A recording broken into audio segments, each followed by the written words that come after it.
पूरे भारतवर्ष में बिहार ही एक ऐसा प्रांत है जिसकी अंतर्राष्ट्रीयता स्थापित है। पूरे भारतवर्ष को अपना मानना यह बिहार की विशेषता का एक प्रमुख चरण है। इस समन्वय से ही दुनिया चलती है। उसका पहला फाउंडेशन राजनीतिक रूप से चंद्रगुप्त मौर्य ने चाणक्य की सानिध्य में यूनान के साथ रखा।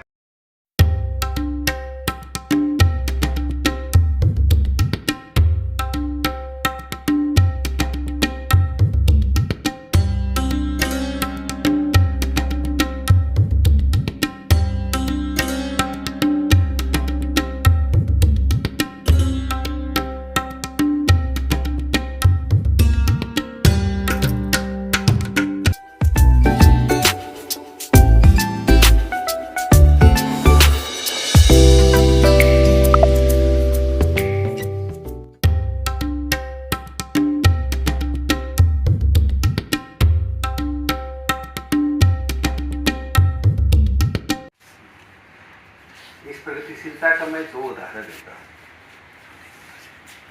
जिसको हम फॉर्मुलेट करके अपनी नई युवा शक्ति के सामने पीढ़ी दर पीढ़ी नहीं रख पाने के कारण बार बार विफलता का सामना करते हैं। आधुनिक युग का मैं एक उदाहरण देता हूं कि पूरे भारत में इसका ऐसा उदाहरण नहीं है। अपवाद स्वरूप उदाहरण है कि बिहार में सामान्य उदाहरण है। यदि राजनीति से शुरू करें, बांका से चुनाव हो रहा था, उपचुनाव था और उम्मीदवार मधुल में थे। भारी मतों से चुनाव जीते। न किसी उनकी जाति पूछी, न उनका क्षेत्र पूछा। जाति और क्षेत्र, भाषा तीनों का मेल बिहार के साथ उनका नहीं था। अशोक मेहता और रविंद्र वर्मा दोनों गुजरात से थे। रविंद्र वर्मा अखंड बिहार की रांची से और अशोक मेहता मुजफ्फरपुर से चुनाव जीते। आचार्य जेबी कृपलानी सिंध से थे और मुंगेर से लोकसभा का चुनाव जीते। राज्यसभा में तो संभव है, शायद मुंगेर में एक भी सिंधी वोटर नहीं रहा हो। और मुंगेर के उस दशक के जब समाज कितना यथास्थितिवादी रहा होगा, तब किसी ने कृपलानी की टक्कर में जो उम्मीदवार रहा होगा, जो जाति का नारा दिया होगा, उसको खारिज कर दिया। जॉर्ज का नाम था, सब जानते हैं। मुजफ्फरपुर से लगातार 4-5 बार चुनाव जीते।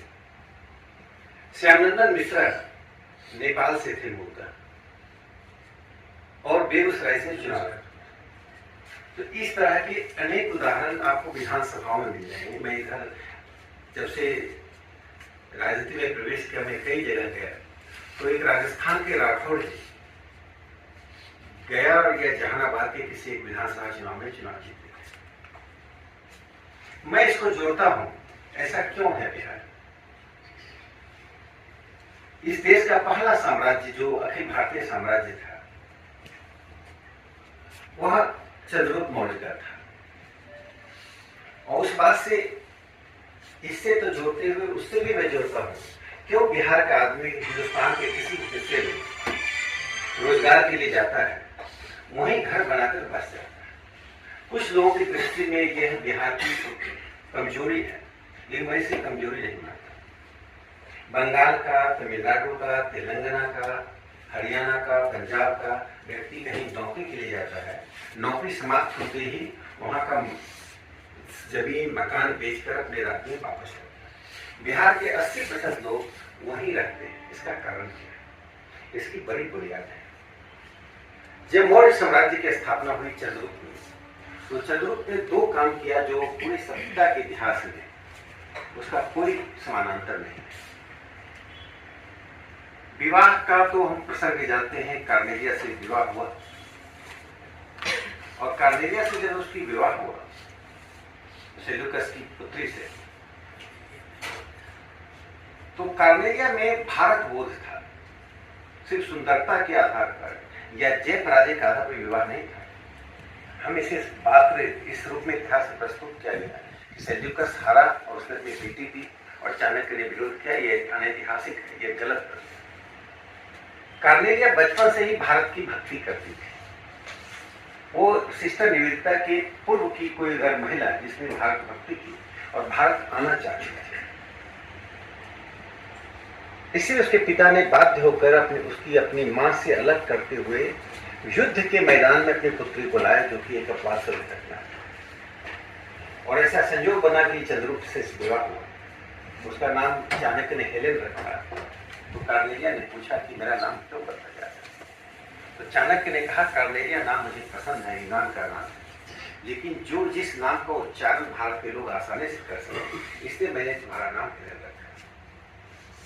तो तत्समन्वयात जो कहते हैं कि समन्वय से ही दुनिया चलती है, उसका पहला फाउंडेशन राजनीतिक रूप से चंद्रगुप्त मौर्य ने चाणक्य की सानिध्य में यूनान के साथ रखा। वो तब रखा जब वर्ण संकट और उस समय के विद्वानों ने यानी ब्राह्मणों ने सवाल उठाया कि आप यूनान से शादी करके हमारी, उस वक्त तो राष्ट्रीयता का प्रश्न नहीं था, लेकिन हमारे जो वर्ण है उसको दूषित कर रहे हैं। चाणक्य ने 2 दिन का समय दिया और तीसरे दिन का समाधान निकाला। सभी संतुष्ट हुए, विवाह। यह घटना बताती है कि बिहार में जो राजनीति का पहला सूत्र हम चंद्रगुप्त मौर्य के रूप में देखते हैं, समन्वय की पहला सिद्धांत, उसको व्यवहारिक रूप में बिहार में रखा गया। अब बिहार के लोग बाहर क्यों चले जाते हैं, क्यों बस जाते हैं? सत्ता के उत्कृष्ट पर जाकर, और वही साम्राज्य के सत्ता के उत्कृष्ट पर जाकर यशस्वी होते हुए, पूर्ण स्वास्थ्य, पूर्ण यौवन के साथ, घर में 3 पत्नियों के होते हुए वह व्यक्ति सत्ता का त्याग करता है और कर्नाटक में बाहुभद्र केव में जाता है। बाहुभद्र जैन मुनि थे, उनसे जैन की दीक्षा लेता है, जैनिज्म। और जब जैन पद्धति से उनका निधन होता है, उसमें निर्माण नहीं, कुछ और शब्द का प्रयोग होता है। उसके बाद स्वयं चंद्रगुप्त जैन पद्धति से कुछ वर्षों बाद 5 से 7 सप्ताह तक अन्न जल का त्याग करके मृत्यु प्राप्त करते हैं। आज भी चंद्रगिरी हिल्स है, सरवन गोला बेला करके नाम है, जो बेंगलोर से 160 किलोमीटर दूर।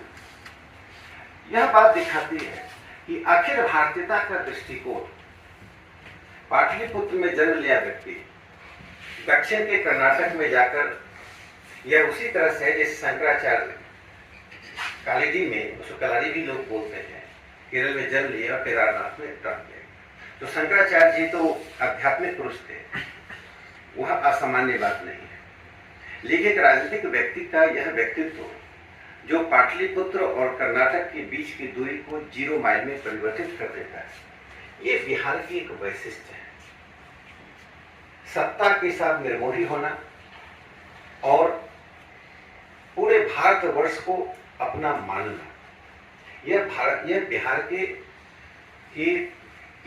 की विशेषता का एक प्रमुख चरण है।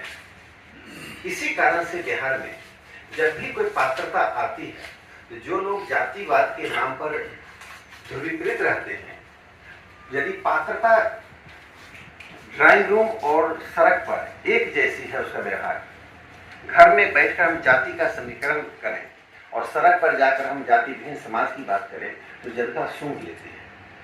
अगर तारतम्य मिल जाता है तो बिहार की जनता उस प्रगतिशीलता को स्वीकार करती है।